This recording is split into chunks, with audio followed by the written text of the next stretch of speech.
ବରିମୁଣ୍ଡ ବରିଷ୍ଠ ନାଗରିକ ମଞ୍ଚ। ଭୁବନେଶ୍ୱର ସ୍ଥାନୀୟ ବରିମୁଣ୍ଡ ଗ୍ରାମର ନବଗଠିତ ବରିଷ୍ଠ ନାଗରିକ ମଞ୍ଚର ଦ୍ୱିତୀୟ ଅଧିବେଶନ 15/2/2025 ଘରେ ଶ୍ରୀ ଶ୍ରୀ ଲକ୍ଷ୍ମୀଶ୍ୱର ମହାଦେବ ମନ୍ଦିର ପ୍ରାଙ୍ଗଣରେ ଅନୁଷ୍ଠିତ ହୋଇଯାଇଛି। ପ୍ରଥମେ ମଞ୍ଚର ସଭ୍ୟ ସ୍ୱର୍ଗତ ବାଉରୀବନ୍ଧୁ ଦାସଙ୍କ ଅକାଳ ବିୟୋଗ ଯୋଗୁଁ ତାଙ୍କର ଅମର ଆତ୍ମାର ସଦ୍ଗତି ପାଇଁ 2 ମିନିଟ୍ ନୀରବ ପ୍ରାର୍ଥନା କରାଯାଇଥିଲା।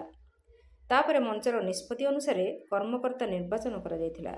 ସଭାପତି ଶ୍ରୀ ସୁରେନ୍ଦ୍ରନାଥ ପତି, ଉପସଭାପତି ପ୍ରହଲ୍ଲାଦ ପଣ୍ଡା, ସମ୍ପାଦକ ଅଶୋକ କୁମାର ଦାସ, ସହସମ୍ପାଦକ ଭାଗ୍ୟଧର ପତି, କୋଷାଧ୍ୟକ୍ଷ ଭୀମସେନ ପତି, ସଂଗଠକ ଲକ୍ଷ୍ମୀଧର ଚୌଧୁରୀ, ଉପଦେଷ୍ଟା ଶିବଚନ୍ଦ୍ର ଦାସ, ଲିଙ୍ଗରାଜ ଖାଡ଼ଙ୍ଗା, ସୁରେନ୍ଦ୍ରନାଥ ଦାସ, କାର୍ଯ୍ୟନିର୍ବାହୀ ବାଉରୀବନ୍ଧୁ ଦାସ, ବେଣୁଧର ବାରିକ, ପରେନ୍ଦ୍ର ପରିଡ଼ା, ଗଜେନ୍ଦ୍ର ବାରିକ, ଭାସ୍କର ନାୟକ, ପ୍ରଫୁଲ୍ଲ ବାରିକ, ଲକ୍ଷ୍ମଣ ନାୟକ, କାର୍ଯ୍ୟ ପରିଚାଳନାରେ ରମାକାନ୍ତ ପଣ୍ଡା, ବିଶ୍ୱନାଥ ପରିଡ଼ା, ଗିରିଜାଶଙ୍କର ଦାସ, ନରେନ୍ଦ୍ର ସ୍ୱାଇଁ, ବିଜୟ କେତନ ଦାସ ପ୍ରମୁଖ ସହଯୋଗ କରିଥିଲେ।